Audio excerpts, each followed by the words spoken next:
दयारूपेण संस्थिता नमस्तस्यै नमस्तस्यै नमस्तस्यै नमः।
भगवान श्री कृष्ण का सुंदर चरित्र आप श्रवण कर रहे हैं।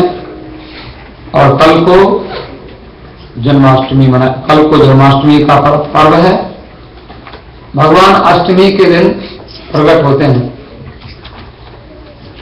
अष्टमी के दिन श्री कृष्ण भगवान इसलिए प्रकट होते हैं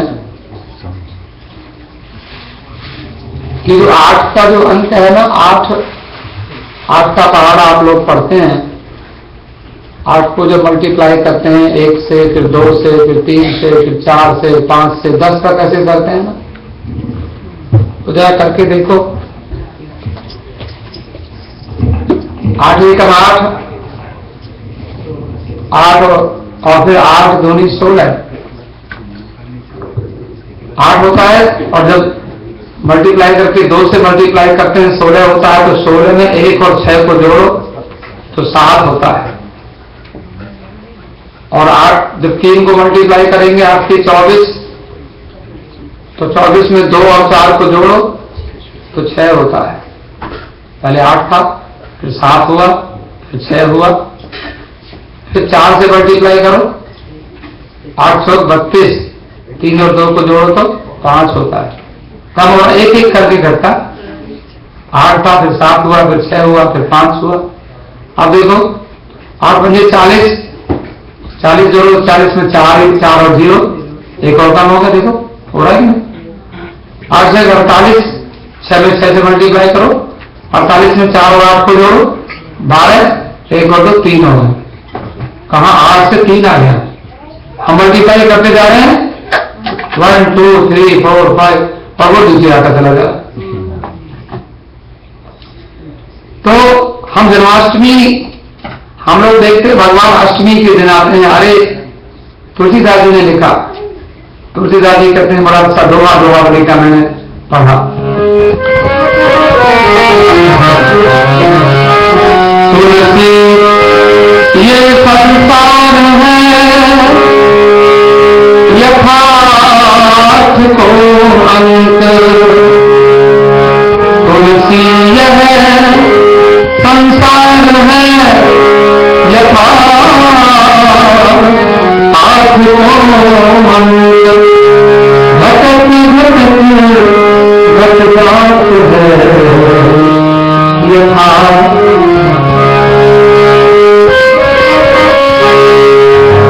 तुलसी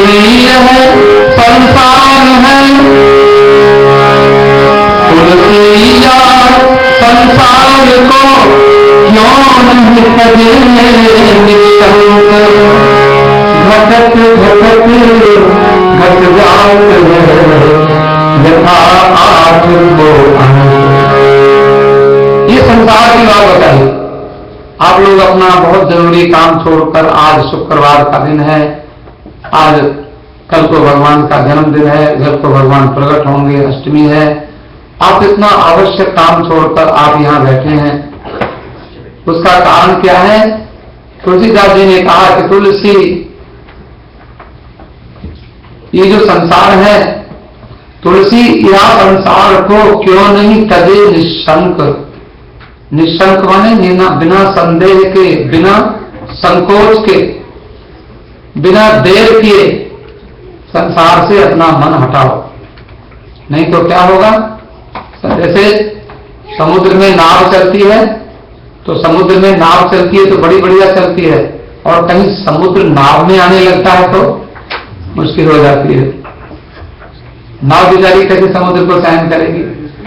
तो हम संसार में रहें बहुत अच्छा है, तो जब संसार हमारे में रहने लग जाता है ना मन में, तो बड़ा गड़बड़ कर देता है। इसीलिए भगवान की बड़ी कृपा है, जो थोड़ी सी उम्र ज्यादा हो जाती है तो मेमोरी थोड़ी वीक हो जाती है। नहीं तो अगर मेमोरी सारी चीजें याद करते रहो तो दिमाग फट जाएगा। कितनी चीजें याद रहने लग जाए तो अच्छा है, भूल जाओ। इसलिए कम से कम थोड़ी देर के लिए भूलो। तुलसी या संसार को क्यों नहीं तजे निशंक। अरे छोड़ो संसार का झंझट। जिंदगी जब तक रहेगी, फुर्सत ना होगी काम से, कुछ समय ऐसा निकालो, प्रेम कर लो राम से, प्रेम कर लो श्याम से। भगवान राम और श्याम से प्रेम करने को समय निकालना पड़ता है, और नहीं तो दिन को धंधा, रात को धंधा, हाय रे धंधा धंधा, और धंधा करके भजन किया ना मन है तेरा गंदा। धंधे में भगवान का भजन भूल गए, और फिर धंधा किस लिए करते हैं? बोले महाराज रोटी के लिए करते हैं। दिन को रोटी, रात को रोटी, शाम सवेरे रोटी, जब देखो तो रोटी खा रहे हैं, कुछ खाने पीने में। आप लोग ऐसे नहीं है, हम जानते हैं, आप बहुत कम खाते हैं। लेकिन फिर भी रोटी नहीं खानी होती तो जॉब क्यों करते? रोटी खानी पड़ती तो फिर ठीक है, लेकिन दिन को रोटी, जितनी रोटी भी नहीं खाना चाहिए। तो वो रोटी खा के क्या होता है? फिर हम लोग फिर आराम में लग जाते हैं। रोटी जब आप खा लोगे, ज्यादा खाएंगे आप लोग, तो सोने को कम से कम 8 घंटा, 10 घंटा, 12 घंटा फिर सोने को चाहिए, क्योंकि भोजन। और सोने में क्या होता है? एक महात्मा ने पूछा कि भाई वो भाई साहब कहाँ हैं? बोले आराम कर रहे हैं। बोले जरा मिल रहे हैं उनसे। बोले नहीं, आराम कर रहे हैं। बोले हम भी तो आराम कर रहे हैं। बोले तुम आराम, तुम बैठे हो आराम से। बोले हम भी आराम कर रहे हैं। वो आराम देखे काम कर रहा है, वो देखा तो जाके आराम से लेटे हुए थे, बड़े आराम से सो रहे थे खूब, और जोर जोर से खराटे मार रहे थे। महात्मा जी ने कहा क्यों, ये आराम होता है? अरे आराम तो होता है आराम। राम को बुलाओ तो आराम होगा? ऐसे थोड़ी आराम होता है खाली खा पी करके सो जाओ, ऐसे नहीं आराम होता। आराम, राम को बुलाने से आराम होता है। राम कहो आराम मिलेगा, आज सुबह नहीं तो शाम मिलेगा, और राम कहने से खाने को बादाम मिलेगा, उड़ने को वायुयान मिलेगा। भगवान के नाम की महिमा है। तो मैंने आपको निवेदन किया कि भगवान श्याम सुंदर का बड़ा सुंदर दिव्य चरित्र आप श्रवण कर रहे हैं, और अभी हमने दुर्गा चालीसा का पाठ किया। आप देखो, भगवान श्री कृष्ण जी जब आएंगे तो श्री कृष्ण एक होते हैं, और श्री कृष्ण की शक्ति एक होती है। श्री कृष्ण भगवान के आने के पहले यशोदा जी और नंद के घर में तो बाद में आते हैं। पहले वसुदेव और देवकी के घर में जब श्री कृष्ण भगवान आते हैं तो उनके पहले उनके 6 बड़े भाई आते हैं, 6 बड़े भाई, और सातवें जो आते हैं वो बलराम जी आते हैं। और सातवें बलराम जी को उनको वसुदेव जी भगवान से प्रार्थना करते हैं कि सातवां जो बालक है, ये जैसे हम लोग कहीं जाते हैं तो हमारा आसन जाता है, फिर उसके बाद हम बैठते हैं। आसन बड़े लोगों का आसन होता है, तो वो फिर भगवान का जो आसन है, आसन कौन है? शांताकारम भुजग शयनम, शेषनाग उनका आसन है। तो बलराम जी शेषनाग के अवतार हैं। जो राम जी बने थे श्री कृष्ण भगवान, पहले राम जी बने हैं त्रेता युग में, और द्वापर में कृष्ण जी बने हैं। तो राम जी बने थे तो लक्ष्मण जी छोटे भाई बने थे। तो लक्ष्मण जी को बड़ा गुस्सा आ रहा था कि अगर ये राम जी किसी के कहने से भी नहीं मान रहे हैं और वन को जा रहे हैं, जो मन में आता है वो करते हैं, तो उन्होंने अब अगली बार कहा, अगली बार अगर जन्म लेके हम आएंगे तो आपके बड़े भाई बनेंगे। अगर हम बड़े भाई होते, लक्ष्मण जी कहते हैं, तो डांट के कहते कि खबरदार वन में नहीं जाने आ रहा हो। अब के अगले जन्म में राम जी से कहा, अब की बार हम छोटे नहीं बनने वाले आपसे, अब की बार हम आपके बड़े भाई बनेंगे। तो बलराम जी से श्री कृष्ण जी डरते भी हैं, लेकिन बलराम जी अभी आएंगे तो बलराम जी के लिए, क्योंकि कंस तो बड़ा दुष्ट है, कंस ने तो उधर अपने पूतना को तैयार किया है, और अघासुर, बकासुर और चाणूर, मुष्टिक, बड़े बड़े पहलवान, बड़े बड़े मल्ल, गजासुर है, एक सांप ही, एक उनको राक्षस सांप बन करके चला गया, कोई बैल बन के चला गया, कोई बसरा बन के चला गया, कोई बकासुर बगला बन के चला गया है। और वो जहां कृष्ण मिलेगा और कृष्ण को मारेंगे। अभी कृष्ण आए नहीं है, पहले से सबको ट्रेनिंग दे दी गई है कैसे कैसे। लेकिन बलराम जी तो देखो, बलराम जी को भगवान की शक्ति ने देवकी के गर्भ से निकाला। पता नहीं कितने हजारों साल पुरानी बात है, आज अभी मेडिकल साइंस कितना आगे चला गया, लेकिन आज भी अगर माता के गर्भ को एक पेट में से, सैरोगेट मदर का हमने सुना है पर हम ज्यादा जानते नहीं उसके बारे में, कि वो माता का किसी के कोख में बच्चा पलता है और फिर वो उसको पाला जाता है। लेकिन ये तो इतनी पुरानी घटना है कि बलराम जी को देवकी के गर्भ से निकाला और निकालकर और उसको रोहिणी के गर्भ में रखा। अब बताओ वो किसने रखा था? जिसका हमने अभी चालीसा पढ़ा, दुर्गा चालीसा पढ़ा माता जी का। तो माता जी की इतनी कृपा है, तो हम ये चाहते हैं आगे आप कौरव क्वार के नवरात्र में भी राम मंदिर में हम लोग माता जी की पूजा करते हैं 9 दिन तक, लेकिन कृष्ण की पूजा में भी दुर्गा जी की पूजा होती है। कल भी हमने आपको बताई थी 5वें अध्याय में, जो भगवान जो हमारे जड़भरत जी की रक्षा माता ने की थी। तो थोड़ा सा हम लोग जरा माता जी का स्मरण करते हैं।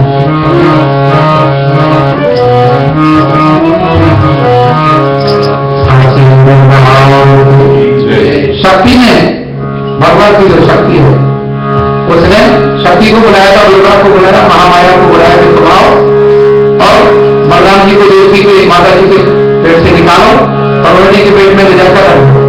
ऐसा हुआ, भागवत में कथा ऐसी की थी। भगवान की कथा ऐसी बड़ी थी, कथा आपको सुनाते पहले माता जी का स्मरण करें। जो शक्ति है, शक्ति के बिना तो भगवान भी आगे नहीं बढ़ते। सब शक्ति के बिना कोई काम आपके भीतर शक्ति है, काम कराने की आपके भीतर आने की शक्ति बिना मंदिर में आते। हमारे भीतर शक्ति है बोलने की, तो हम बोलते हैं, सुनने की शक्ति, खाने की शक्ति, पकाने की शक्ति, तो शक्ति का ध्यान है उसको माता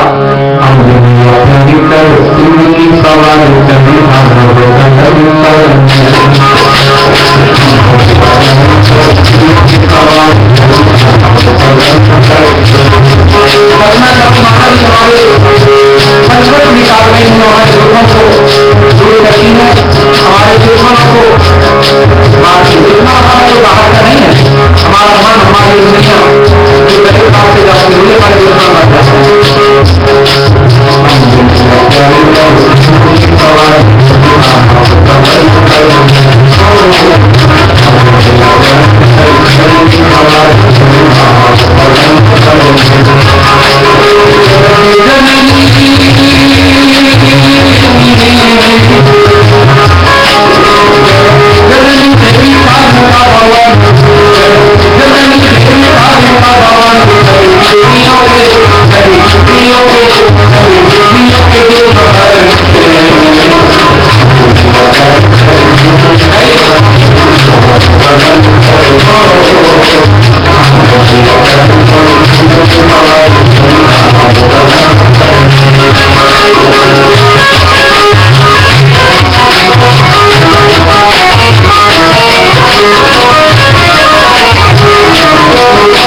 उसी को हाथ में ले लेते हैं, ताली बन जाती है। ऐसी माता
कृष्ण भगवान के काम भी माता जी के बिना नहीं होते हमारे। अगर धीरू भाई से कोई कहे कि तुम शुक्रवार को मत आया करो, बोले क्यों? मैं बोले दुर्गा चालीसा नहीं पड़ेगी तो शक्ति कहां से आएगी हमको? इस शुक्रवार को धीरू भाई मिस नहीं कर सकते, विनोद जी मिस नहीं कर सकते, राजेंद्र मिस नहीं, नमन मिस नहीं कर सकते शुक्रवार को। मैं आज सवेरे मैं रात को गया, यहाँ मैंने प्रवचन करके मैं पहुंचा, मुझे वर्ण भी जाना था, और आज सवेरे मुझे 8:30 बजे मुझे कौंसलर जनरल ने बुलाया आपके वैंकूवर में, हाउस स्ट्रीट में, वहां मुझे गाना गाना था। तो मैंने, बहुत सारे लोग पहुंचे थे वहां, तो फिर मैंने सोचा, सवेरे मैंने उठा तो मेरे गले से आवाज ही ना निकले। तो मैंने वो शुक्रवार वाली दुर्गा माता को याद किया कि माता जी मैं भी कभी कभी आपका दुर्गा चालीसा पढ़ता हूँ। आज तो कम से कम तो काउंसिलर जनरल को मैंने कह दिया, उसने बहुत लोगों को बुलाया कि भाई, और मेरा प्रोग्राम था खाली, और तबला वाले थे, बांसुरी बजाने वाले थे, बहुत बढ़िया अमरजीत और वो सावड़ी अच्छे लोग थे।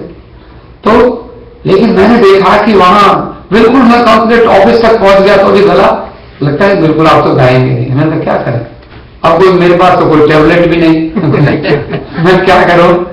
लेकिन मैंने गुरु दुर्गा चालीसा का वही नमो नमो जग मैंने जो थोड़ा सा पढ़ा, माता जी आप कृपा करो, तो आप विश्वास करो, आज मैं वहां गा के आया और लोगों ने पसंद किया। देखो बहुत सारे लोग, तो मुझे तो ये आज तक मैं कोई ऐसी नहीं कह रहा हूं कि कोई बहुत अपनी कोई बात, लेकिन मैंने देखा कि माता जी सुन लेती, धर्म बचावे शुभ कर्म करावे, ज्ञानी ध्यानी के बीच नित दे सम्मान।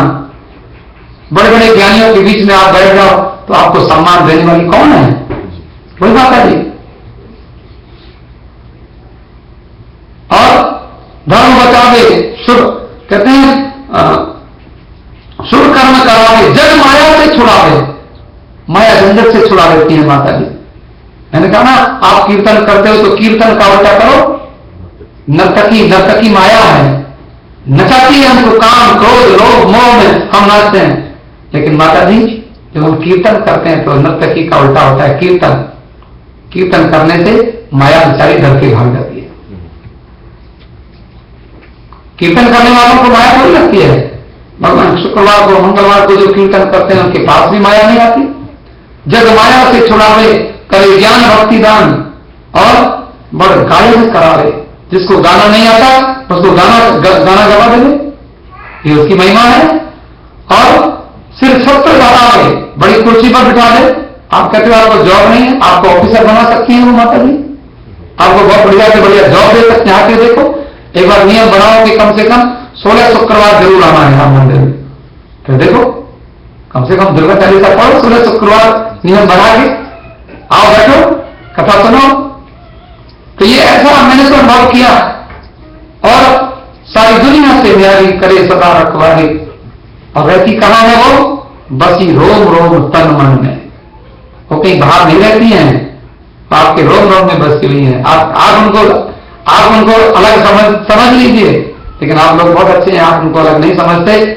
माता जी हमेशा आपके साथ रहती हैं, वो दिखाई नहीं पड़ती हैं लेकिन रहती हैं, क्योंकि आप हैं, आपकी शक्ति है वो। जैसे भगवान श्री कृष्ण है, उनकी शक्ति है श्री कृष्ण की। कृष्ण प्रेममयी राधा, राधा प्रेममयो हरि, जीवने निर्णय नित्यम, राधा कृष्ण गतिर्मनो। ये कृष्ण राधा और कृष्ण की जो, तो राधा के बिना कृष्ण, और इतना देखो कृष्ण भगवान और राम जी दोनों ऐसे नहीं कि कोई बोलता राम सीता को बोलता है, कृष्ण राधा को बोलता है, तो क्या बोलते हैं?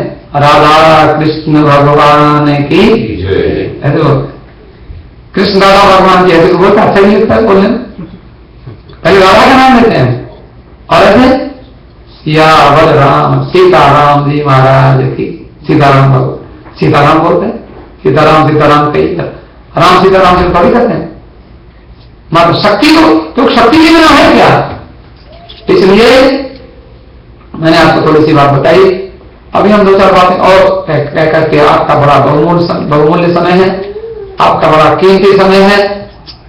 देखो, ये जीवन है और जीवन की गाड़ी चल रही है, लेकिन जीवन में आपको जहां बहुत सारी चीजों की जरूरत है, वहां आपको पूजा की बहुत जरूरत है, पाठ की बहुत जरूरत है, राम मंदिर की बहुत जरूरत है, सत्संग की बहुत जरूरत है, भगवान की बहुत जरूरत है। बल्कि हम तो कहते हैं, जब परमात्मा के स्वरूप को आप जानने लगोगे तो nobody can exist without God in this universe। इस दुनिया में भगवान के बिना हमारी कोई कीमत ही नहीं है। हम हैं क्या? और हम थोड़ी सी जब पूजा करने लग जाते हैं, हमें अच्छा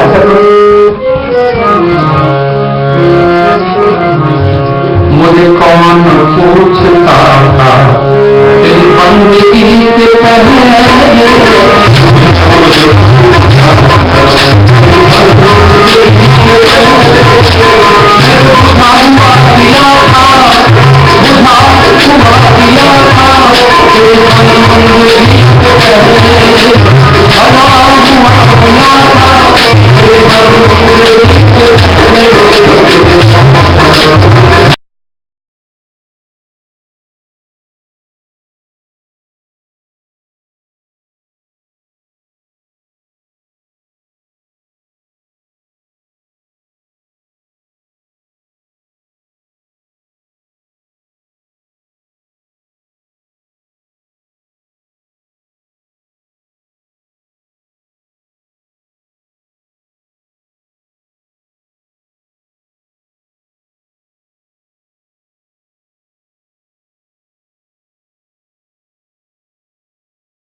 मैंने आपको छठे स्कंद की कथा सुनाई। 7वें स्कंद में भगवान श्री कृष्ण की कृपा एक भक्त के ऊपर हुई, आप नाम जानते हैं। भक्त प्रहलाद के ऊपर भगवान की कृपा हुई। अब देखो, दुनिया में कहा जाता है कि माँ बाप बच्चे की रक्षा करने वाले होते हैं, लेकिन 5 साल के बालक को खौलते हुए तेल के कड़ाहा में डाल दिया। किसने? हिरण्यकशिपु ने। अब तो डालेगा ऐसे 5 साल के छोटे से बच्चे को? क्यों डाला था? क्योंकि वो ओम नमो भगवते वासुदेवाय ये मंत्र जपता था। उसने कहा, हिरण्यकशिपु ने कहा, हे लड़के, तो स्कूल जाता है? बोले हाँ। क्या पढ़ता है? बोले हम पढ़ते हैं भगवान की कथा सुननी चाहिए, भगवान का कीर्तन करना चाहिए, भगवान को याद करना चाहिए, स्मरण करना चाहिए, भगवान के मंदिर में जाके भगवान का चरण धोना चाहिए, भगवान को भोग लगाना चाहिए, भगवान की पूजा करना चाहिए, भगवान को नमस्कार करना चाहिए। और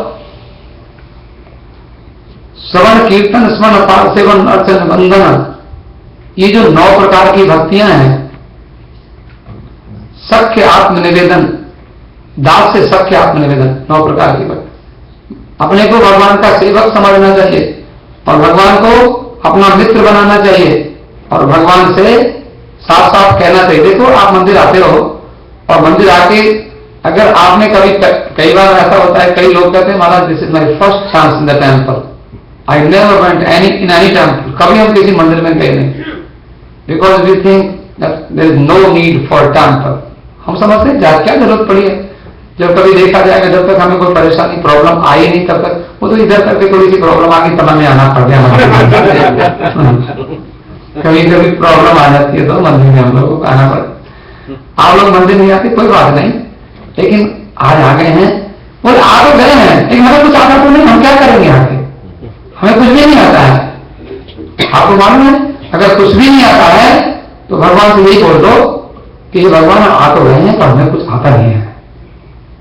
वो भगवान सुन लेते हैं। आप मैंने सुना थे ना कि छोटा सा बच्चा था, वो भगवान के मंदिर में चला गया डैडी के साथ, तो डैडी अपना खूब तुम्हें माता तो पिता तुम्हें वो लंबी चौड़ी, उनको तो याद थी पूरी रामायण, पूजा बहुत से पूजा कम से कम करते करते 45 साल हो गया पूजा करते करते, तो उनको तो रहते पड़े सारे। अब बच्चा बेचारा पहले दिन 2 दिन तो नर्सरी में गया है, उसे कुछ पता ही नहीं, तो मम्मी ने ABC की याद करवा दी इसको। उसने सोचा क्या करूं, उसने अपना भगवान को, उसने डैडी को देखा, आंख बंद कर, उसने याद बंद हाथ जोड़ लिया, हाथ जोड़ ली और उसने पंडित जी को बड़ा अच्छा बहुत बोले सा बच्चा, बोले तुझे प्रेयर आती है? बोले मुझे क्या आती है? बोले क्या बोला था? बोले मैंने भगवान को ABC सुना दिया। लेकिन ABC सुनाने से वो तो कोई प्रेयर नहीं होती। बोले मैं जानता हूं, मैंने भगवान को ये भी बोल दिया, मैंने बोल दिया कि मुझे प्रेयर नहीं आती, मेरे डैडी को आती है, मैं भी पढ़ा नहीं हूं, मैं बच्चा हूं, छोटा हूं, तो मुझे नहीं आती है। और लेकिन भगवान मैं ये जानता हूं कि दुनिया की जितनी प्रेयर है सब ABC से बनती है, बिना इसके तो प्रेयर बनेगी नहीं। कहता है मैंने तुमको ABC सुना दी है, अब तुम प्रेयर अपने आप बना लेना और अपनी प्रेयर अपने आप। ऐसा कोई कहने वाला तो होगा। भगवान से हम लोग इतनी विल पावर आपकी स्ट्रांग हो कि हम आए हैं, मजबूरी में आए हैं, हमारी फ्रेंड आ रही थी मंदिर तो हमें भी ले आई तो हम आ गए, तो कोई बात नहीं, लेकिन हमें पूजा करनी आती है आपकी, तो हाथ जोड़ के बिल्कुल सामने आओ। और जब सब लोग बताते कि तुम भी कह के कह दो मुझे कुछ नहीं आता बस। तो भगवान तो ऐसी कथा है 8वें स्कंद में कि एक हाथी था, हाथी, और हाथी पानी पीने चला गया समुद्र में। समुद्र में एक मगरमच्छ रहता था, क्रोकोडाइल। क्रोकोडाइल ने हाथी का पैर पकड़ लिया। क्रोकोडाइल तो ऐसा होता है, वो देखा कि बड़े बड़े जानवरों को मुंह में डाल लेता है और खा जाता है। वो तो मुंह में ले जाता तो फिर बाहर को नहीं निकलता, उसकी जीभ में कांटे होते हैं, अंदर जाएगा तो पूरे हाथी को भी ले जाएगा वो अंदर। वो आराम से खाएगा 10-20 दिन तक। उसने हाथी के पैर को पकड़ लिया और बस छोड़ेगा नहीं, और पानी के भीतर ले गया, वो पकड़ ले जाता है, इतना मजबूत उसकी ग्रिप होती है। अब हाथी जो था बेचारा वो जोर लगा लो बाहर को, और हाथी के बच्चे, हाथी की घरवाली, हाथी की घरवाली की बहन, हाथी के वो जो उसके पोते, ग्रैंडसन, ग्रैंडडॉटर सब लग गए, खींच रहे हैं। लेकिन मगरमच्छ, ऐसी कथा लिखी भागवत में, और वो मगरमच्छ खींचे जा रहा है, हाथी बेचारा क्या करे? अब देखो, हाथी के पास कोई पूजा की सामग्री नहीं है और हाथी को कोई संस्कृत के मन, हाथी को क्या आएंगे? सोचो, आदमी को आ जाए वो तो आ जाए, हाथी को क्या आएंगे? लेकिन भागवत में ऐसी कथा लिखी है कि हाथी ने भगवान की पूजा करी, और पूजा करी तो क्या किया उसने देखा कि हाथी थोड़ा समझदार होता है। कभी कभी हम लोग देखते हैं हाथी बड़ा सोचता है कुछ, हाथी को क्योंकि वो देखता है भोजन मांगता है, आपसे बात करता है, सुनो इधर आओ, गुस्सा भी करता है हाथी कई बार, समझता तो है वो। उसने सोचा कि लोग फूल चढ़ाते हैं भगवान को, तो उन्होंने देखा कि वहां पे कहीं फूल था, पानी में फूल होते हैं, कमल का फूल पानी में होता है, पानी के ऊपर रहता है, तो उन्हें फूल तोड़ा अपनी सूंड में, और सूंड फूल भगवान की हो, भगवान की कौन से भगवान को? ओमनी प्रेजेंट, क्योंकि उसको मंदिर में क्या करता है वो, मंदिर तो राम मंदिर कहां है वहां, वो तो बिल्कुल उसने कहा o omnipresent God, please accept this flower I am giving, I am offering this flower, please listen to me, और मुझे इस ग्राह से, इस क्रोकोडाइल से छुड़ाओ, ये प्रार्थना करे अपनी भाषा में करें, अपनी लैंग्वेज में। तो भगवान को जब पुकारा तो हम लोग जाते हैं ना, एक बार बोल रहे पुकारोगे तो उसको आना पड़ेगा, पुकारोगे तो उसको आना पड़ेगा, आना पड़ेगा, पुकारोगे तो उसको आना पड़ेगा, पुकारोगे तो उसको आना पड़ेगा, आना पड़ेगा, मगर चाव से, मगर चाव से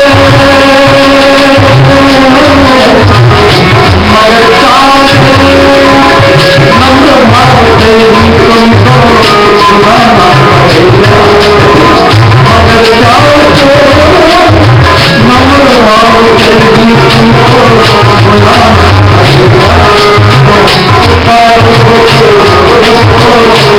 आना पड़ेगा, आना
वो हमराज है, उसको ये राज दे दो। भगवान सोचता है मैं इसका हमराज नहीं हूं, इसकी घरवाली तो वो सुंदर सी लड़की है जिसको ब्याह करके लेके आया है, इसकी हमराज तो फ्रेंड है इसके बहुत सारे। ठाकुर जी इसलिए तो नहीं आते, वो सोचते हैं इनके साथ तो बहुत सारे लोग हैं। लेकिन आपको मालूम है जब द्रौपदी ने पुकारा था तो द्रौपदी पहले भगवान को नहीं पुकार रही थी, पहले युधिष्ठिर को पुकार रही थी, फिर अर्जुन को पुकार रही थी, फिर भीमसेन को। भीमसेन कहां गई तेरी जगह, जल्दी आइए दुष्ट को मार, दुशासन को मेरा कपड़ा खींच रहा है। लेकिन उसने देखा कि वो भीमसेन भी ऐसे बैठा, अर्जुन भी ऐसे बैठा, युधिष्ठिर भी, नकुल सहदेव भी। फिर भीष्म को कहा भीष्म पितामह आओ देखो इसको रोको। वो फिर अब भगवान आराम से ऊपर बैठ के हंस रहे हैं, बोले वाह मैं क्यों आऊं, मुझे थोड़ी बुला रही है, जब मुझे बुलाया ही नहीं तो मैं क्यों आऊंगा। भगवान नहीं आते बिना बुलाए। भगवान ने देखा बिना बुलाए आप किसी के घर जाते, कौन जाता बिना बुलाए, कौन बुलाना पड़ता है, सब आते। ठाकुर जी के यहाँ राम मंदिर में आ जाते हो, आपकी कृपा है। राम जी भी आपको बुलाने कर जाते हैं। राम जी आपको लेटर भेजते हैं, आपको निमंत्रण देते हैं प्यार का कि आओ तेरा जन्म होने वाला है, आप आते हो। तो भगवान कैसे आएंगे। ठाकुर जी ने देखा, अब उसने देखा कि अब उसने सोचा कि अब इनके ऊपर तो भरोसा नहीं है। अब क्या किया, अब अपने शादी को ऐसे कस से पकड़ लिया, मेरी शादी को कैसे खींच लेगा वो। लेकिन आदमी तो आदमी है, दुशासन खींच रहा है दुष्ट। अब वो द्रौपदी बेचारी अगला, वो कमजोर, क्या करेगी, कहां तक। जब देखा उसने कि अब तो ये एक अंतिम पल्लू रह गया है और अगर एक छोर रह गया केवल, और अब तो सारी सभा के बीच में मेरी इज्जत गई। अब क्या होगा, अब उसको कुछ याद नहीं रहा और आप ऐसा रोई हृदय से, कभी कभी आप ऐसे रोते हैं, ऐसा रोई बिल्कुल ठाकुर जी के लिए। अब उसको लगा और साफ साफ कह दिया कि ना मेरे कोई पति है, मेरे पति 5 के तुम पति, ऐसा लिखा है। अब होती है क्या, देखो जावेगी लाज तुम्हारी,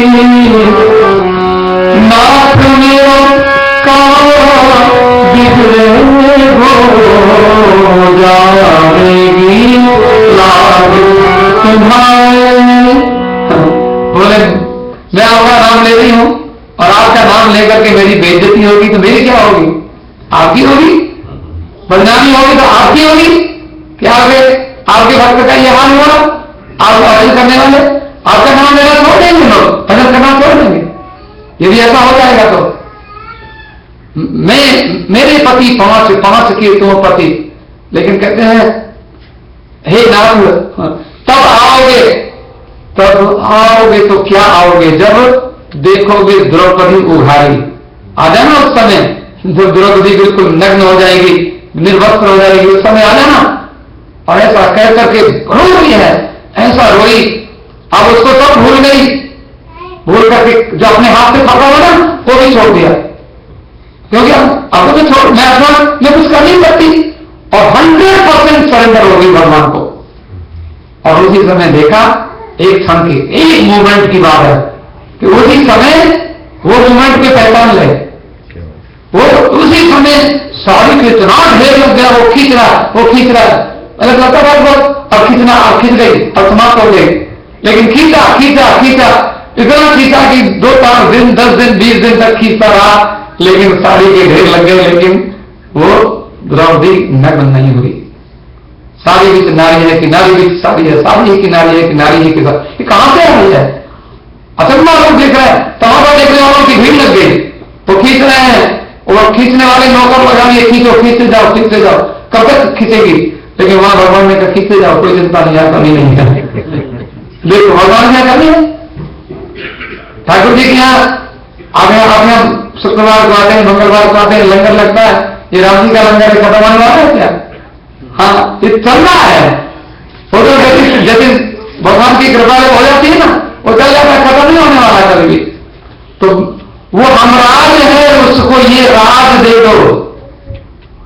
हे ठाकुर जी आप हमारे हमराज आप ही हो, क्योंकि जो सारी दुनिया कैसी कई माताएं हम भगवान से प्रार्थना करते हैं सब लोग माताएं बहनों को कोई कष्ट ना हो, बहुत सुख से रहे, उनके पति हमेशा हमेशा प्रसन्न रहे, स्वस्थ रहे।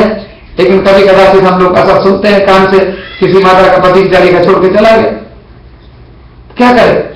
लेकिन तो संसार, भगवान करे ऐसा ना हो किसी के साथ, लेकिन फिर क्या करे, फिर आके ठाकुर जी से तो संबंध जोड़ना पड़ता है। मीरा ने देखा था, मीरा ने देखा तो मेरा पति है, ऐसे पति को कहा भरूं जो जन्मे और मर जाए, और वर भरूंगी सांवरो मेरे चुर लो अमर हो जाए।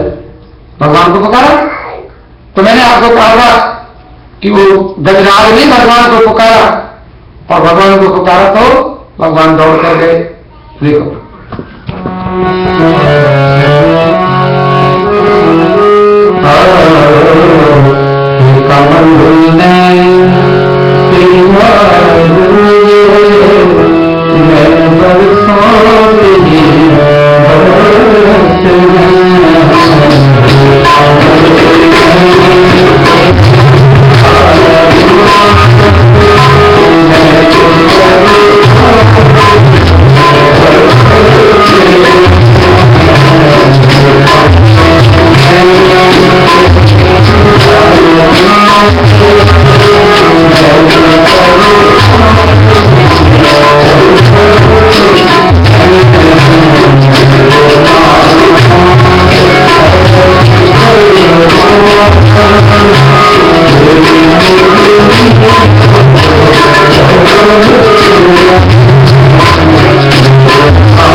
हमारे महात्मा सूरदास जी ने बड़ी अच्छी कथा लिखी।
सूर श्याम टेर सुनो नंद के दुलारे, सूरदास जी कहते हैं।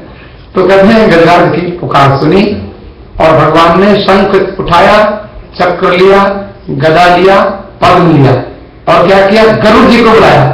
गरुड़ जी क्या है? गरुड़ जी भगवान के मर्सिडीज है। भगवान अपनी गाड़ी में बैठ के चलते हैं। गाड़ी कौन है? गरुड़ जी महाराज। गरुड़ जी कितनी तेजी से चलते हैं? गरुड़ जी इतनी तेजी से चलते हैं जैसे आपने अभी अपने घर के लिए सोचा, आपने सोचा हमारा घर वहां है, आपने सोचा इतनी देर में सोचते हैं ना, इतनी देर में पहुंच जाता है गरुड़, इतनी तेज चलता है। लेकिन वहां तो कहते नाक कान डूबन लागे। वो जो गजराज, जो हाथी को गरुड़ जी वो जो कौन खींच रहा था, क्रोकोडाइल, मगरमच्छ खींच रहा था और जल में खींच रहा था, पानी में। अब पानी में आदमी खींचते हुए चलो यहां तक खींच जाए कोई बात नहीं, हाथी अंदर जा रहा है, अंदर जा रहा है, अंदर जा रहा है। हाथी को बढ़िया तैरना आता है, लेकिन पैर तो उसने दबा हुआ है मगरमच्छ ने, कैसे तैरे? इधर खींच रहे हैं दूसरे हाथी लोग, कितना ताकत है उस मगरमच्छ में, क्रोकोडाइल में। देखो जल में रहता है ना हाथी, अपने घर में चींटी भी शेर होती है, जल का रहने वाला हाथी दिल में रहता है, हाथी बाहर रहता है। तो उधर देखती ताकत कहीं से पता नहीं किसको पकड़ के बैठा है, कहां उसने क्या अपने शरीर को बांधा हुआ है, इतनी शक्ति उसमें। अब उसने देखा कि नाक कान, अब नाक डूब जाए, कान डूब जाए तो फिर तो सांस बंद हो जाएगी, मर जाएगी। उसने कहा तो मैं मरने वाला हूं। लेकिन उस समय जब ऐसी एक बार अगर कोई भगवान को ऐसे पुकार देना हृदय से, हम हृदय से पुकारते नहीं है, तो कहते हैं प्रेम नाल तेनू कोई बुलाओ, प्रेम नाल मेनू कोई बुलाओगा नहीं, फिर कहते मुरली वाला आऊंगा नहीं। पंजाबी लोग कहते हैं प्रेम नाल में, भगवान बोलते हैं प्रेम नाल मेनू कोई बुलाऊंगा नहीं, फिर कहते मुरली वाला आऊंगा नहीं। मुझे कोई मीरा ने बुलाया थी, कदों भी में आया थी, द्रौपदी ने बुलाया थी, तांबी में आया थी, गज ने बुलाया थी, अरे मुझे कितने लोगों ने बुलाया था, मुझे जाना पड़ा। अब देखो आखिर भगवान ने गरुड़ जी को कहा कि गरुड़, और गरुड़ जी चलो तेजी से। लेकिन भगवान को लगा कि मन से भी तेज चलता है, पर इसको अगर कहीं मेरी याद करने वाले के अगर प्राण निकल गए तो फिर मेरी तो बदनाम हो जाएगी संसार में। भगवान ने तो कहते हैं शंख चक्र गदा पद तो लिया और गरुड़ तभी सिधार, गरुड़ जी को छोड़ दिया। और भगवान ने जूता भी नहीं पहने, नंगे पैर आए, ऐसा सुना है कि नंगे पैर।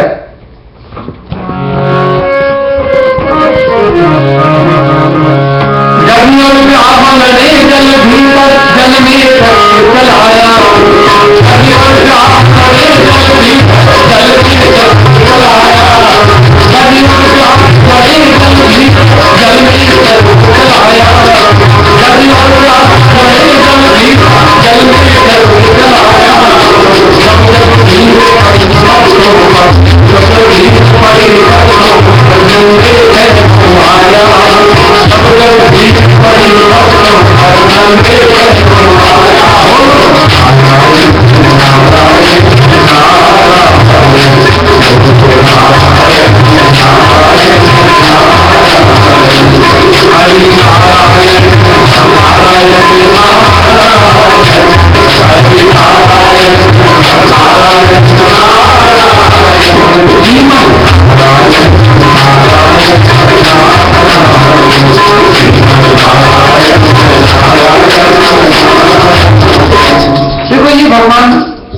भगवान जब आते हैं, आपको कल तो भगवान से हम प्रगट की कथा आप सुनेंगे, जन्म की कथा सुनेंगे।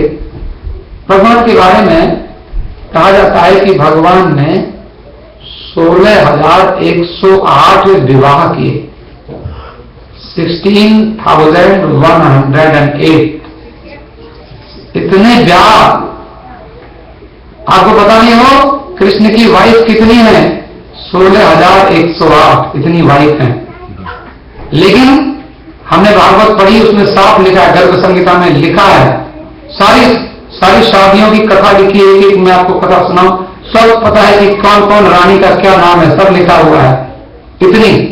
लेकिन ये नहीं लिखा हुआ है कि 2 रानियां आपस में लड़ती हुई दिखाई पड़ी किसी ने। देखो ये तो कैसे मेंटेन करते हैं, सोचने की बात है। एक भाई साहब ने वो कहते हैं 2 शादी कर ली, एक तो शादी करी थी और वो 18 साल की उम्र में, और वो 15 साल की थी, 3 साल छोटी है, और एक शादी कर ली 56 साल की उम्र में। उनको बच्चे की जरूरत होगी, कोई कारण होगा पता नहीं, शादी कर ली 56। अब वो देखा तो वो जो शादी करी, अब वो जो 53 ईयर्स वाली है, वो अपने उनको भाई साहब को मालिश कराने का बहुत शौक था, मालिश करा सके और मालिश कराने, तो मालिश में वो बहन देखे कि मेरे बाल तो सारे सफेद हो रहा है, और ये हमारे हस्बैंड के बाल जो है ये अभी काले काले हैं, तो काले काले दिन है, काले काले बाल मालिश करके उसको उखाड़ दे।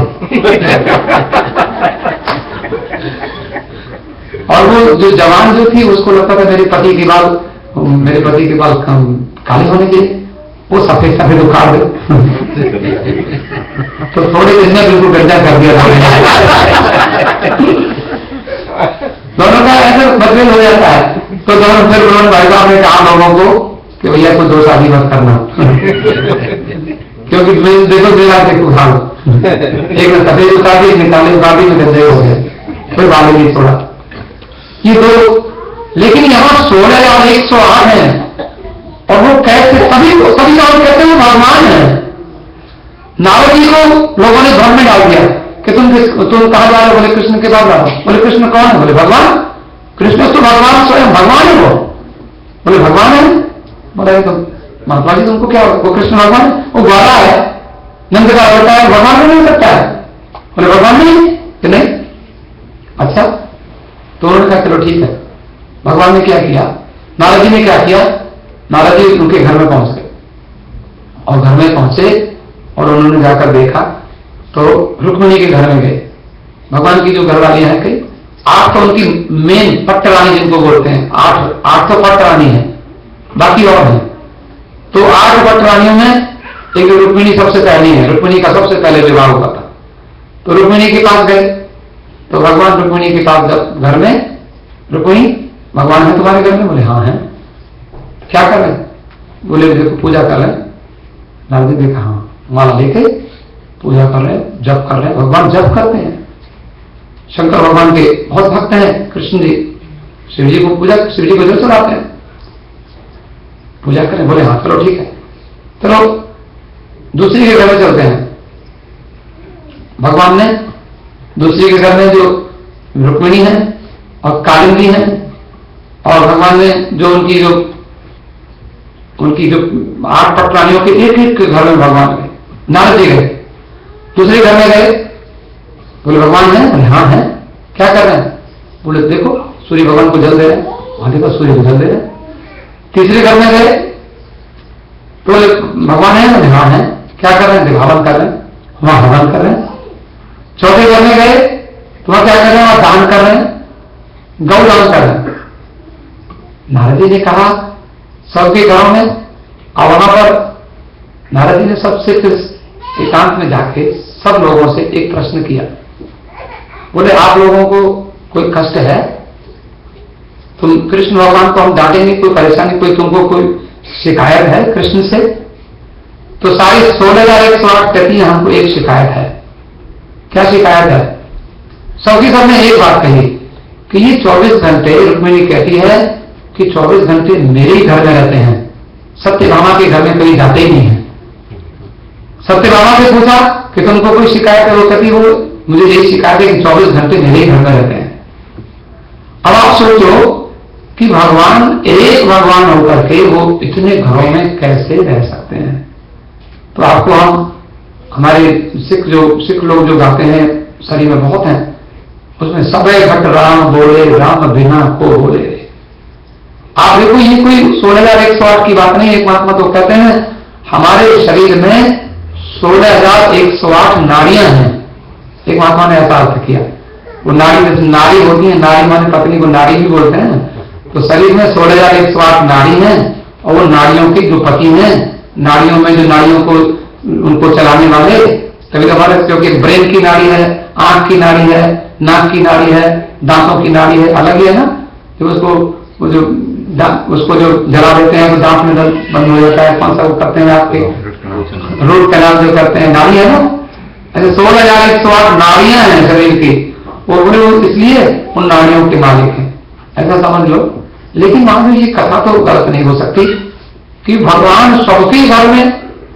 आप देखो, आप ऐसा विचार करके जरा समझ लेना कि जितने आप लोग बैठे हैं, हम लोग भगवान कृष्ण भगवान जन्माष्टमी के दिन प्रकट होंगे, लेकिन कृष्ण भगवान कह रहे मेरी यही शर्त है कि मैं ये चाहता हूं कि जितने संसार के लोग हैं, तुम किसी से कि तुमसे कोई दुश्मनी माने तो माने, तुम किसी से दुश्मनी मत मानो। अगर तुम मानोगे तो मैं फिर तुम्हें दर्शन नहीं दे पाऊंगा। अगर हम किसी को अपना दुश्मन मानते हैं, वो माने तो मानता है, हम नहीं माने।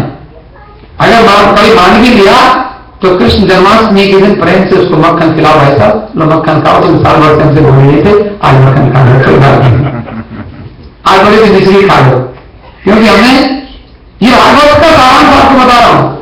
यदि हमने एक व्यक्ति से भी दुश्मनी रखी तो हम समझ लो उस दिन तक तो ठाकुर जी का दर्शन होना मुश्किल है, क्योंकि ठाकुर जी कह रहे मैं तो क्योंकि वही ठाकुर जी का वही सिद्धांत है, 16,108 के प्रिय हो सकते हैं भगवान। एक छोटी सी बात कह करके विश्राम दे दें, समय समाप्त हो गया है। तो बात आपको हम सुनाए छोटी सी, जरा सा बड़े प्रेम से गुनगुनाएं। हमारे महात्मा कहते हैं आपको, आपके पास बढ़िया गाड़ी है, आपके पास बढ़िया घर है। आज मुझे एक व्यक्ति अपने घर ले गए, मैंने देखा बहुत बढ़िया लगा, 177 इधर सरी में, वहां खुली जगह में, और बहुत खुला घर उनका। कमरे भी मैं तो गिन नहीं पाया उनके कितने घर थे, कमरे बहुत बड़े, बहुत सारे कमरे थे, बड़े बड़े कमरे, बड़ा अच्छा बड़ा घर, मुझे अच्छा लगा। तो आप लोग बड़े आदमी हैं, आपके बहुत बड़ा घर है, आपकी बहुत बढ़िया, बहुत सब कुछ आपके पास है, भगवान की कृपा है आपके पास। हम तो चाहते हैं और भी बढ़िया कृपा हो, जिसके पास 10 कमरे का घर है उसके पास 20 कमरे वाला हो जाए, और जिसके पास 20 कमरे वाले 2 घर है उसके पास 6 घर हो जाए, बढ़िया रहे। हम तो चाहते हैं अब खुशी रहे, प्रसन्न हो, भगवान से मांगे। लेकिन देखो भगवान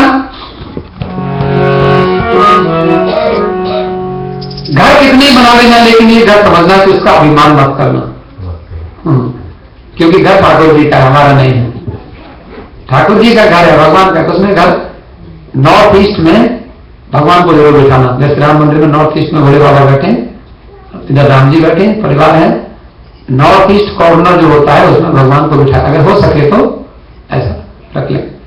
ठाकुर जी बैठ रहे हैं आपके घर में, तो ठाकुर जी, मैं आपको निवेदन कर रहा था कि हमारे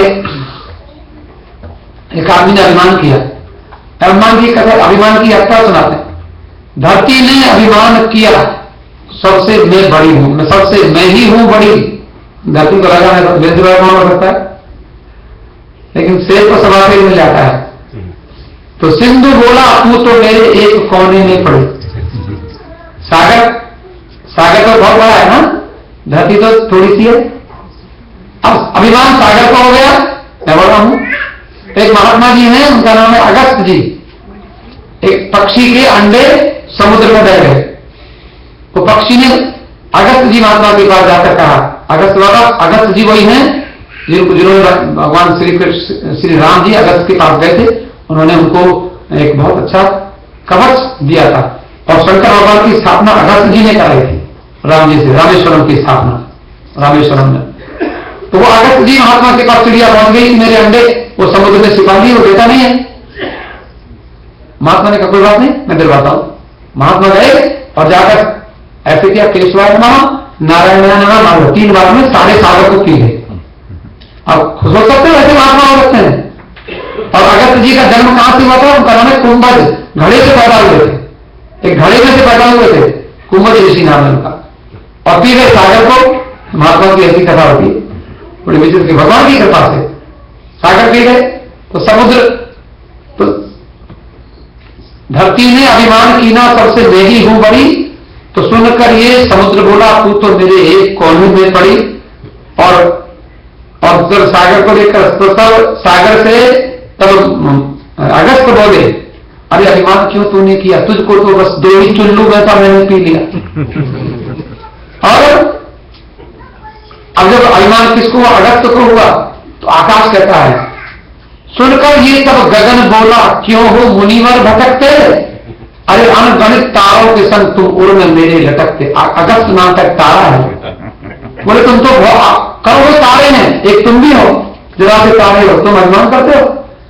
अब तो आकाश के ऊपर अभिमान हो गया। तो बोले तब वामन प्रभु, अभिमान क्यों तुमने किया? अरे अभिमान आकाश को कहते हैं, तुझको तो बस 2 ही पग में नाप था मेरे लिए। वामन भगवान 2 पग में नाप लिया था आकाश को। तब अब किसको अभिमान हो गया? भगवान को।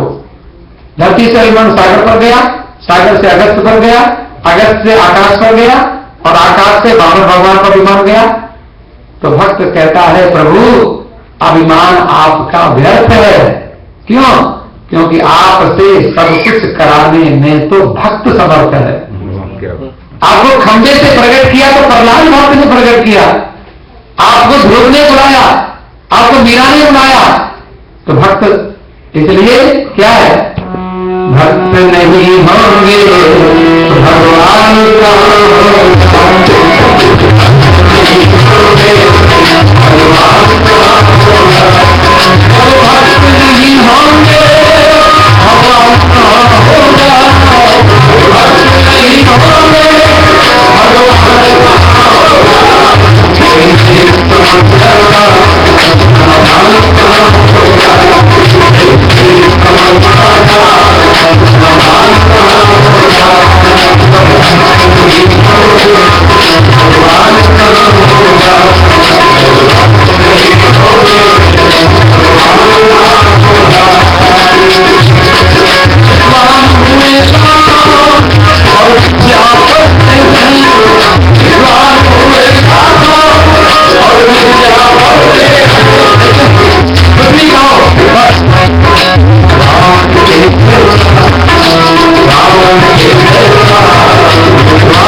दरवाजे पर खड़े हैं, दरवाजे से बोले भैया क्या द्वार पालो कन्हैया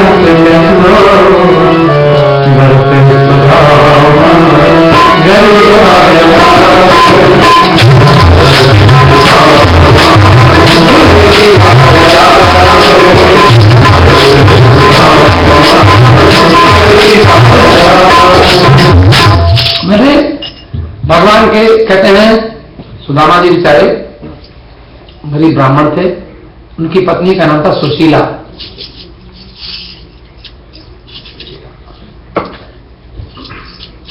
सुशीला जो थी, उसने देखा कि भगवान के किसी ने उसको भगवान एक पंडित जी के रूप में सुशीला के पास आए, बोले बेटी भिक्षा दे, रोटी खिला।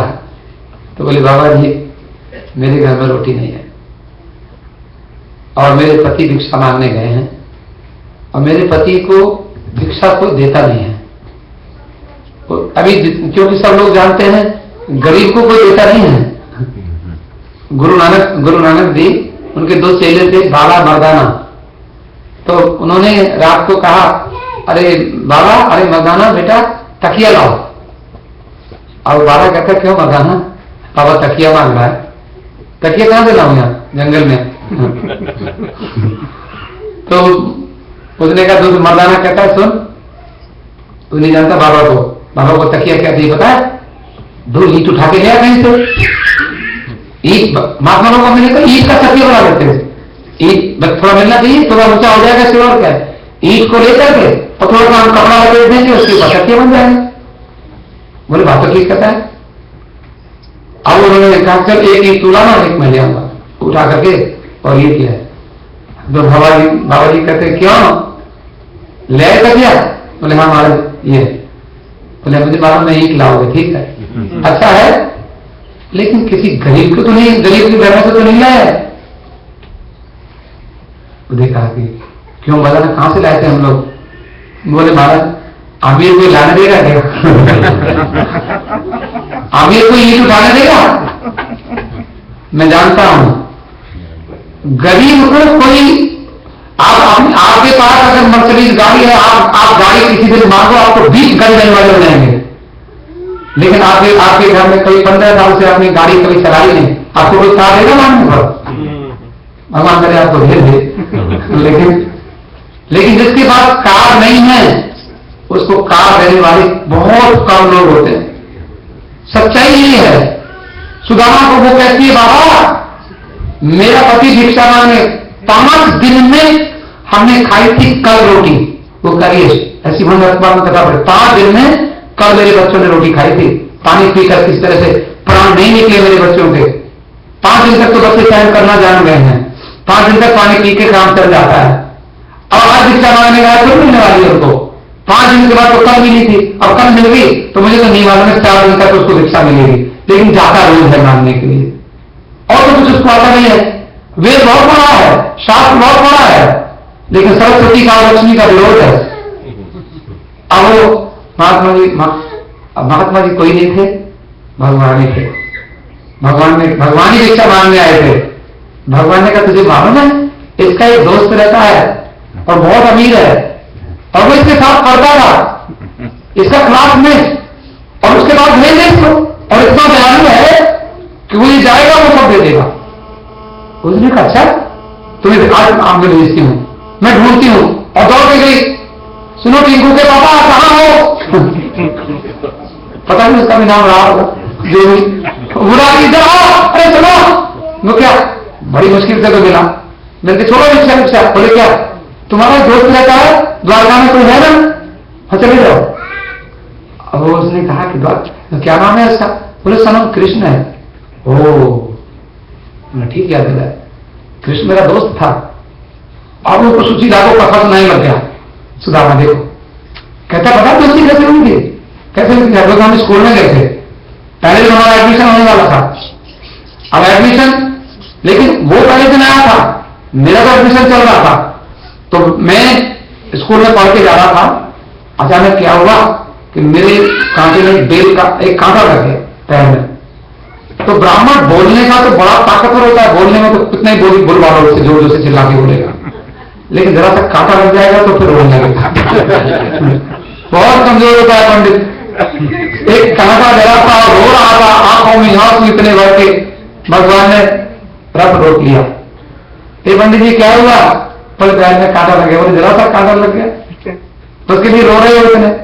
बुला के मैं निकालता हूं। भगवान को दया आई पंडित जी के ऊपर। भगवान विप्र प्रसादात धरणी धरो हम, विप्र प्रसादात अजिता जितो हम, विप्र प्रसादात लक्ष्मी वरो हम, विप्र प्रसादात मम राम नाम, हम कृष्ण नाम। मैं ब्राह्मणों का बड़ा सेवक हूं। ब्राह्मण मेरा नाम रखते हैं कृष्ण, ब्राह्मण मेरा नाम रखते हैं राम, वशिष्ठ जी नाम रखा है, नाम लिखा है कृष्ण नाम, गर्गा जी ने कृष्ण नाम रखा है। और कहते हैं ब्राह्मणों की कृपा से मेरी शादी होती है, सीता जी मुझे ब्राह्मण की कृपा से मिले, ब्राह्मण की कृपा से मुझे रुक्मिणी मिली। भगवान कहते हैं ब्राह्मणों की दया से होता है सब कुछ, और ब्राह्मणों की कृपा से मैं राक्षसों को मारता हूं, ब्राह्मणों की कृपा से मैं धरती का पालन पोषण करता हूं, ब्राह्मणों का संतों का आशीर्वाद मुझे चाहिए। तो पंडित जी मैं कांटा निकालता हूं। कांटा निकाला, वो कांटे को ऐसे किया, वो कांटा और भी चला गया। और भगवान करे कैसे निकलेगा? एक बड़ा सा कांटा लेके आए, बेल का कांटा होता है, बड़ा कांटा लाए और बड़े कांटे से उसको धीरे से निकाला, दिखाई पड़ गया। भगवान ऐसे करें, उनके नाखून भी नहीं, नाखून रोज बड़े लोगों के नाखून काटे जाते हैं रोजाना, भगवान के तो बड़े नाखून है ही नहीं, कहां से काट? भगवान से क्या करूं? भगवान ने कहा तू लेट जा। लेट गया, ले जाके इसको उसके पैर को ऐसे करके और दांत से ऐसे खींच के कांटा निकाला। ऐसी कथा वर्तमान में लिखी हुआ होगा। कृष्ण भगवान में इतने बड़े हैं भगवान, और भगवान को रथ आता है लेकर के पढ़ने के लिए, और ऐसे सुदामा के दांत से कांटा निकाला तो खून निकलने लगे। कांटा निकला तो अंदर से खून निकलने लगा। भगवान ने अपना एकदम पीताम्बर फाड़ा और फाड़ के उसको पट्टी बांधी और उसको फिर ठीक भी किया। और उसके बाद में अब तो कई दिन की हुई, वो टांग में दर्द होता है, बोले जाता है। कल को स्कूल कल फिर पूछा सुदामा के घर जाके क्या हाल है? बोले टांग ठीक, निकल मेरे साथ चल, रथ में बिठा कर ले जाना, रथ में बिठा के लाना। जो 2 दिन 4 दिन 6 दिन साथ आओगे जाओगे तो दोस्ती तो अपने आप हो जाएगी। दोस्ती हो गई, अब दोस्ती हो गई तो गुरु दिन अब देखो भगवान तो दोस्ती निभाते हैं। God is real friend but whose friend? भगवान सच्चे दोस्त हैं, सच्चे सखा हैं प्रभु जी हमारे, लेकिन हम हैं कि नहीं? वो तो फ्रेंडशिप निभा रहे हैं तो हम भी निभा रहे हैं। अब देखो कल्पना करो, इसलिए सुदामा की कथा है। सुदामा जी को गुरु माता ने कहा बेटा एक जंगल में जाना है, लकड़ियां लेके आना है, क्योंकि लकड़ी लाओगे तो भोजन बनेगा। ठीक है माता जी हम जा रहे हैं। तो लेकिन उधर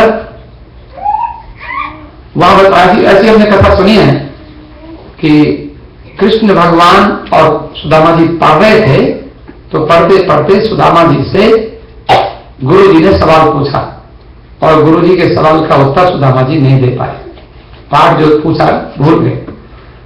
तो गुरु जी ने कहा तुमको लकड़ी लेने जाना पड़ेगा जंगल में। बोले गुरु जी ठीक, ये तुम्हारी सजा है, और कल को पाठ याद करना, नहीं तो कल को और कोई सजा देंगे। जंगल में जाके लकड़ी तोड़ के लाओ, सिर पर रख के गट्ठर बांध के। तो भगवान कृष्ण ने देखा कि वो मेरा दोस्त जा रहा लकड़ी लेने को, तो उसको धीरे से कहा रुक जा भाई, खड़े रहना, मैं भी आ रहा हूं, मैं भी आ रहा हूं। तो भगवान कृष्ण भगवान से पूछा कृष्ण तुम बताओ पाठ। बोले गुरु जी मुझे पाठ नहीं आता, मैं भूल गया। भगवान को सब आता था, लेकिन दोस्त के लिए पाठ भूल गए, और फिर दोनों दोस्त साथ साथ चलेंगे। क्योंकि उन्होंने कहा, महात्मा जी ने कहा कि जाओ बेटा लकड़ी लाओ, तो कृष्ण और सुदामा दोनों लकड़ी ले लेंगे। माता जी बोली तुम्हें लकड़ी लेने जाते हो दोनों बच्चे, तुमको भूख लगेगी, फिर थोड़े चना है भुने हुए, ये खा लेना, दोनों भाई बांट के खा लेना। हमारे महात्मा कहते बांट खाए हरि को भजे, तजे सकल अभिमान, तुलसी ऐसे भक्त को उभय लोक कल्याण। बांट के खाओ, भगवान का भजन करो, तब तो ठीक है। अगर किसी का हिस्सा खा लिया तो सुदामा बन जाएगा। अगर किसी का हिस्सा हमने खा लिया तो हम गरीब जरूर बनेंगे, सुदामा जरूर बनेंगे, कोई रोक नहीं सकता। सुदामा जी ने क्या किया, पहुंच गए वहां। अब छोटे छोटे से उसमें पुट भी बांध करके ऐसे रखे थे, बगल में दबाए हुए। अब वहां पर देखा कृष्ण भगवान बोले सुदामा वर्षा हो रही है। बोले क्या करें, चलो पेड़ पर चढ़ जाएं, वहां पर थोड़ा सा बच जाएंगे। पेड़ के नीचे चले गए, पेड़ पर चढ़ गए। सुदामा भूख लगी है। सुदामा ने देखा थोड़ा, माता जी ने चली मेरे को दिए थे, कृष्ण को दे देना। सुदामा ने देखा थोड़े से हैं, अगर मैं इसको दे दूंगा तो फिर मेरा पेट तो भरेगा नहीं। अब पेट न भरने की, बोले मैं इसको आवाज क्यों दूं? तो धीरे धीरे उसके कृष्ण देख उधर क्या है, वो कृष्ण उधर देख के तुरंत मुंह में डाल ले। अब मुंह में डाल कर लिए चले चले तो ऐसे तुम्हें कट कट कट बजे। कृष्ण भगवान ने कहा क्यों ये कट कट क्या हो रहा है तुम्हारे दांतों में? वो पेट में ठंडी लग रही है। अच्छा ठंडी लग रही है। भगवान सब अंतर्यामी सब जानते थे ठाकुर जी, लेकिन देखो ये सब किया। हमारे महात्मा कहते हैं देखो सोनी प्रभु से करके छिपाओ किस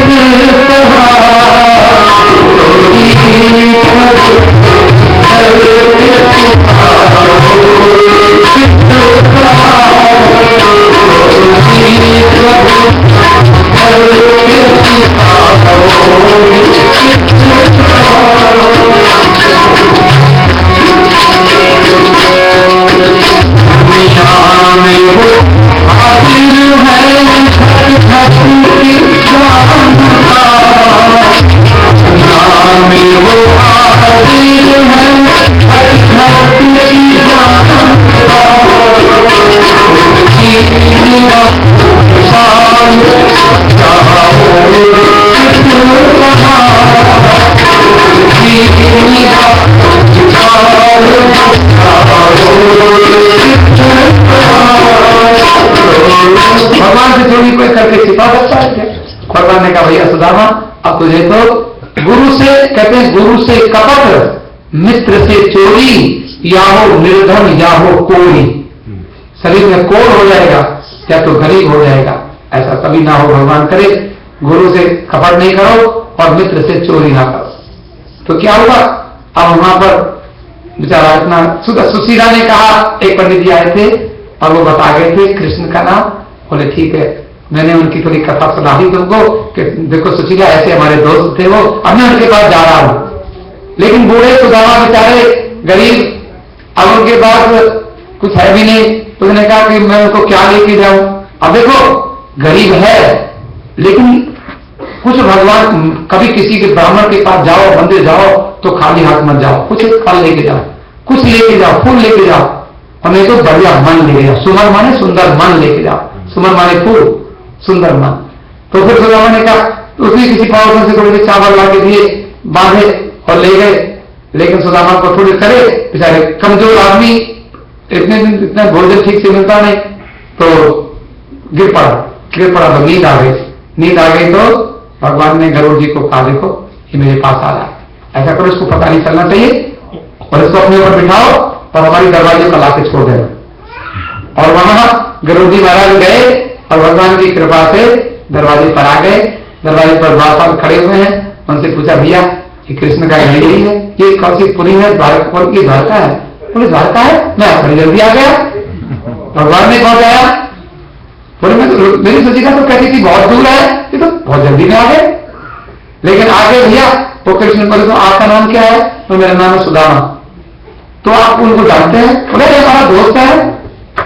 अब आप कथा जानते हो, भगवान ने जाकर द्वारपाल ने तो बताया ही नहीं, लेकिन जब किसी ने बताया, जब पता चला तो भगवान दौड़ कर आए और दौड़ कर आए, आकर के सुदामा को अंदर ले गए और ले जाकर उनके पैर धोए और सुदामा से बात करें।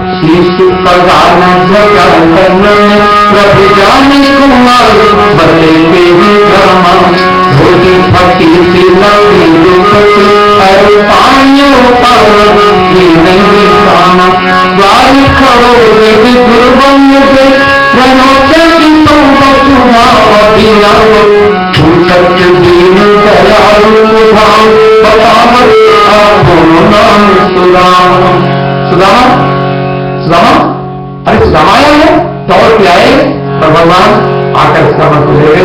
तो कहते हैं सुदामा जी तो है, भगवान ने उसमें देखा पानी परात को हाथ छुओ नहीं, नैनन के जल सो पग धोए, हाय महाद पायो सखा तुम आए, इतने न कितने दिन खोए।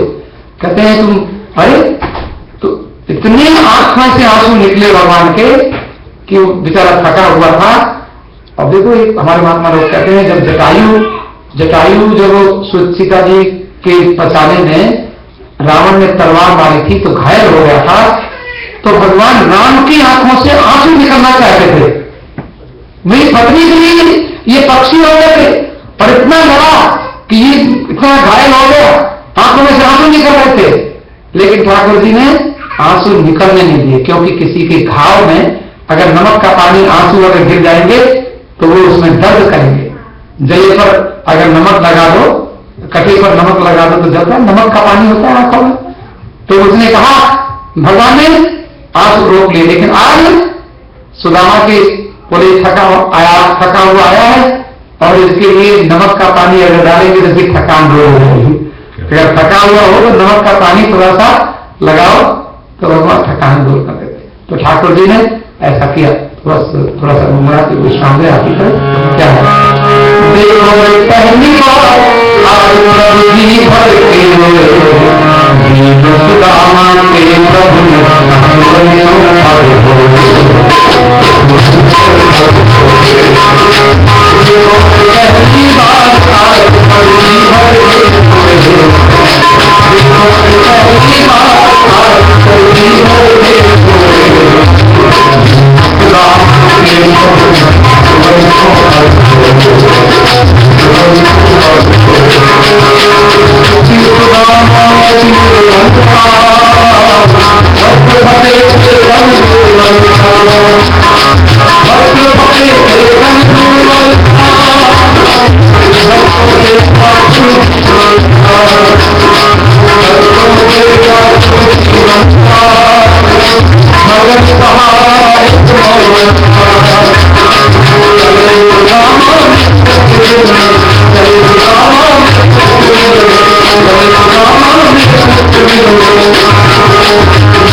में, तो उसने कहा हमारी भाभी ने कुछ दिया? बोले हाँ महाराज। दिया क्या है? मैं इतने बड़े बड़े महल देख के, सोने के बर्तन देख के मेरा उत्साह होता नहीं है, क्योंकि मुझे तो कुछ ऐसा है। बोले खींच लिया पोटली को। भगवान ने कहा छिपा रहे हो, हमें देते नहीं हो। तो सारे सारे सारे वो चावल के थोड़े से मुट्ठी, 3 मुट्ठी चावल सारे गिर गए। सुदामा कहता कैसे उठाओगे? बोले कोई बात नहीं। ए सुनती हो, इधर आओ। 16 आ गई सारी की सारी। बोले उठाओ, एक चावल हिस्से में आया मुश्किल से, और सारा लेकिन 1 मिनट में सब भीन के रख दी। बोले ये लो 3 मुट्ठी चावल। ठाकुर जी ने कहा कोई बात नहीं, मेरे लिए भेजे भाभी जी ने? बोले हाँ। भगवान ने 1 मुट्ठी खा ली, दूसरी मुट्ठी खाए, तीसरी मुट्ठी। तो कहते हैं तीसरी मुट्ठी खाते ही रुक्मिणी पकड़ी बाह। कहते सुनो क्या करते हो? आप जानते हो जिसका खाते हो उसको देना पड़ता है। हम लोग सोचते हैं कि खाना बहुत अच्छा है, खिलाना बहुत अच्छा नहीं है। आखिर कहते हैं रुक्मिणी, कहो रुक्मिणी कान में हो कौन मिलाप? कहते बने करत सुदामा आप सो और बनत सुदामा आप। कहते ये कौन सी गलती हुई?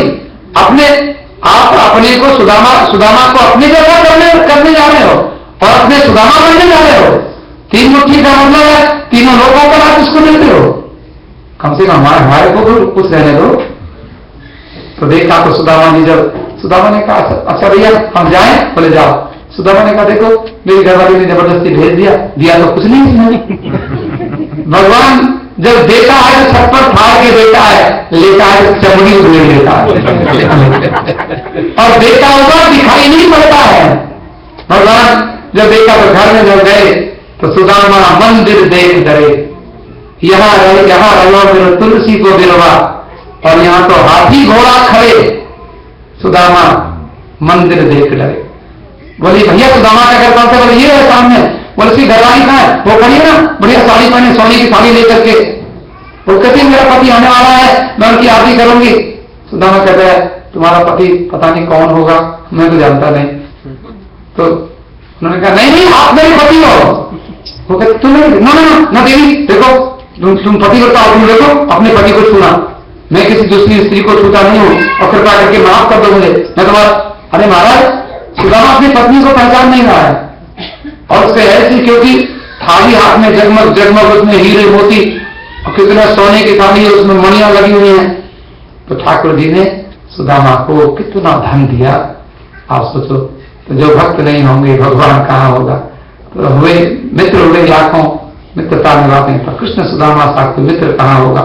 हमको भी सोचना चाहिए कि दूसरों के ऊपर, छोटों के ऊपर दया करें, और अगर भगवान ने हमको दिया है उनका भी ध्यान रखें। तो आज समय आपका थोड़ा अधिक हो गया, क्षमा करना। तो हम इन शब्दों के साथ समाप्त करते हैं। कथा भगवान कृष्ण की कथा तो आप कल श्रवण करेंगे, बड़े प्रेम से श्रद्धा से धन्यवाद आरती करें।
श्री कृष्ण जन्म की इस जन्म दिवस के शुभ अवसर पर कल हम भगवान का जन्म यहाँ मध्य रात्रि को मनाएंगे। शाम को 7-7:30 बजे पर फिर प्रोग्राम शुरू हो जाएगी। पंडित जी द्वारा पूजन होगी और कुछ 1 घंटे के लिए कथा होगी। उसके बाद में लगभग 9 बजे हम विराम लेंगे और फिर वापस 10:30-11 बजे हम कथा पे चलेंगे और ठीक मध्य रात्रि को हम भगवान का जन्म मिलकर बनाएंगे। याद है आप थोड़ा सा पार्टी का प्रोग्राम कल हो तो मैं आग्रह करूंगा आप ऐसे तरह से बात करें ताकि किसी को निकलने में दिक्कत ना हो। किसी पे रोड मत ब्लॉक कीजिएगा, खासकर जहां पर नोटिस लगी हुई हो नो पार्किंग का। और कल इसके साथ साथ में हमारे पास एक सूचना है रेडियो फीजी मिर्ची से। आप सब जानते हैं रेडियो फीजी मिर्ची हमारे फीजी का एकमात्र रेडियो स्टेशन है जो 24 घंटे प्रभावी है। लेकिन अभी क्या है आप सब जानते हैं उनसे हमको रेडियो खरीदना पड़ता है, उसमें ट्रांसमीटर डाली हुई गई है, ये कीमत देनी पड़ती है, फिर आप उसको रेफर सुन सकते हैं। लेकिन उनके द्वारा एक हमारी पटिशन रखी हुई है कि इंडियन ब्रॉडकास्टिंग कॉर्पोरेशन के पास में ये पटिशन जाएगी CDC के पास में, ताकि उनका अपना एक FM बैंड हो, ताकि हम उस रेडियो का प्रसारण अपने गाड़ी में अपने घर में कहीं पर आपके पास रेडियो हो उसको सुन सकते हैं बिल्कुल मुफ्त में। तो इसके लिए हमें कुछ लोगों का नामावली चाहिए।